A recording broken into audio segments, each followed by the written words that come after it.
Nobody believed in him. Most hated. Caitlyn's out injured. What happens?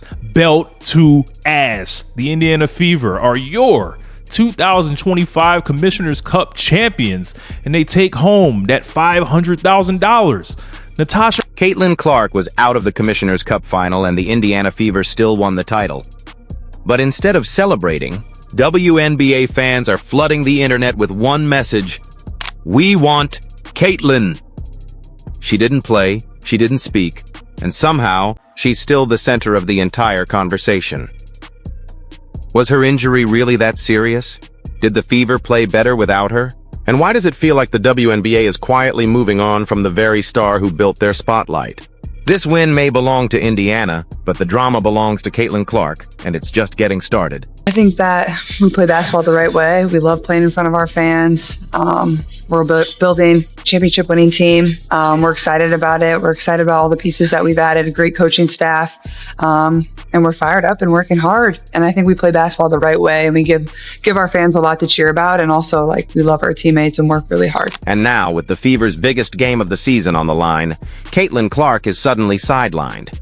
No press conference, no mic'd-up moment, just silence. For some fans, it didn't feel like a typical injury call. It felt like a calculated move. Was the team trying to avoid another media circus? Was the league trying to let other stars shine? Or was it simply too risky to let Caitlin take the floor while clearly struggling with both pain and pressure? Or, and this is where it gets controversial, was the WNBA quietly relieved that Caitlin Clark wouldn't dominate the headlines again? Because here's the twist no one saw coming. The Indiana Fever didn't just survive without her. They absolutely dominated. Down by 13 points early, they stormed back and completely shut down the Minnesota Lynx, walking away with a commanding 74-59 win in the Commissioner's Cup final. That's when the controversy exploded. Not just a few angry tweets, but a full-blown online firestorm. Well, what a game for the Indiana Fever. I didn't think they were going to win it. I'm sure most of you didn't think they were going to win it, but they came up with the victory against the Lynx in the Commissioner's Cup to get that bag. Every single player is going to be getting around 50 to 60K from this game. That's big time money for these WNBA players that don't make that much. Shout out to the Fever for getting the win. That was an ugly game, though. More than it was a Fever win, I feel like it was a Lynx loss. They just played atrocious in that game. Courtney Williams was 4 for 14. Nafisa Collier was 6 for 18 from the field. Those two players were sucky. The entire team was sucky. They didn't even crack 60 points in this game. Fans weren't just confused, they were outraged. The comments came in fast. This game doesn't matter without Caitlin. I only watch the WNBA because of her. She should have suited up, even at 70%. That's what stars do. And suddenly, the conversation wasn't about basketball anymore. It was about narrative, about power, about visibility. For many fans, Clark's absence didn't feel like an unfortunate injury. It felt like a deliberate omission, a quiet message, a league trying to prove something, that it could stand on its own 2 feet without the golden girl from Iowa, that maybe, just maybe, it didn't need her to drive the headlines anymore. Some fans saw it as strategic, the Fever taking control, showing the world they're more than just the Caitlin Clark show. Others saw it as erasure, a league capitalizing on her fame when it's convenient, but quick to push her aside when she's no longer the hero of the moment. But no matter which side you land on, one thing stood above all the noise. The Commissioner's Cup may belong to Indiana, but the moment, the spotlight, and the emotional heartbeat of that night still belong to Caitlin Clark, even without her taking a single shot. ESPN posted, I think around the third quarter, at least that's when I was notified about it, that the Lynx dominate the Fever to win the Commissioner's Cup. And I could not believe that ESPN would have a thumbnail up. It's a placeholder for their upcoming show, and they must have decided that the prediction was that the Lynx were gonna win, which, I mean, come on, you guys, did most of us think the Fever would win this? But ESPN, have you heard of an upset? But it wasn't just disappointment. It quickly turned into debate. Suddenly, fans and analysts weren't just questioning the injury, they were questioning everything. Was the team actually better without Caitlin Clark on the floor? Did the offense flow more freely? Was her absence a blessing in disguise for the Fever? And then, the conversation turned toward the media. Was this the WNBA's moment to shift the narrative to prove they could survive, maybe even thrive, without constantly leaning on Caitlyn's name? But the biggest question, the one echoing across every comment section, was this. Did the league intentionally ignore her absence? No sideline interview, no real-time update, no reaction shot. Just silence as if the face of the league had vanished in the background of its biggest game.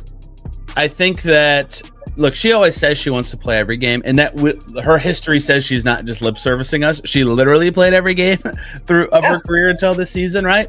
So clearly something serious here. And I just wonder, going from college season straight to W last year, and then a huge gap off, how that kind of trio of things in a row impacted her body. And then you get into a new season where you got all this muscle, and you've heard a lot of the chatter this year from players about how the 44-game season being squeezed into the same amount of time has been really challenging for a lot of players. Like, I saw Kelsey Plum commenting on all these star players who are slumping with their jumper right now, being like, hey, we're doing a lot of games, guys. Like, it's a lot right now.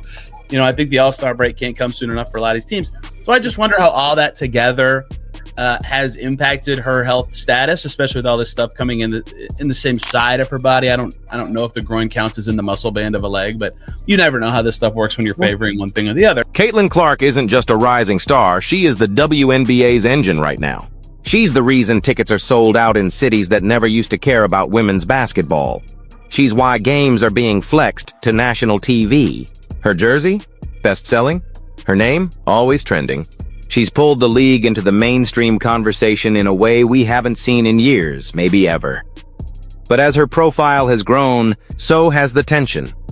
She's taken flagrant fouls that go ignored. She's been snubbed from the All-Star game despite being the league's top draw. And now in the most important game of the season so far, she's nowhere to be seen. No real update, no broadcast focus, barely a mention. It's as if the WNBA was uncomfortable with her shadow being bigger than the moment itself. And sure, maybe it's internal pressure. Maybe some veteran players feel like she hasn't earned the spotlight yet. Maybe the league is trying to balance respect for longtime stars with the marketing force that Clark brings. But fans don't care about that balancing act. What they see is a league that profits off her name, and now seems unsure how to handle her fame.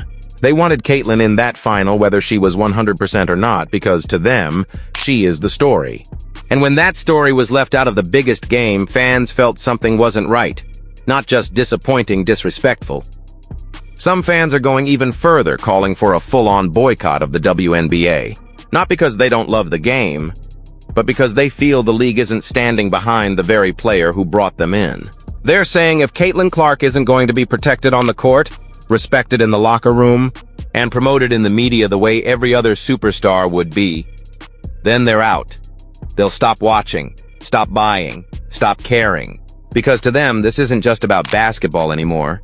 It's about how the league treats its biggest star and whether they're willing to admit that she's changed the game forever.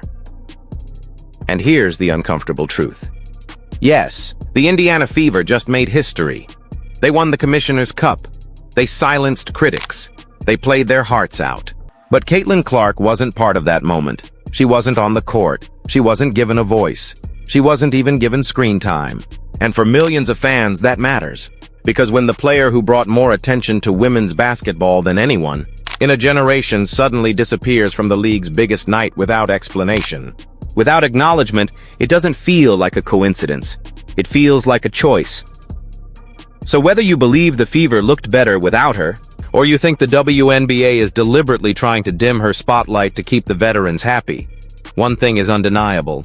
The fans haven't moved on. The sponsors haven't moved on. The media hasn't moved on. Caitlin Clark is still the centerpiece of this league, whether she's playing or not. And if the WNBA doesn't recognize that, they risk losing the very audience she brought with her. The fans still want Caitlin Clark, not just in the big moments, not just when she's dropping threes from the logo. They want her every game, every quarter, every second. Because to them, she's not just a player, she's the reason they started watching in the first place. No matter what the scoreboard says, no matter who holds the trophy, the conversation always circles back to Caitlin. So now we ask the question that's on everyone's mind, what's really going on? Was her injury legitimate? Or was her absence part of something deeper, a shift in narrative? A quiet decision to move her out of the spotlight she helped create? Let us know what you think. Is the league protecting Caitlin or pushing her aside?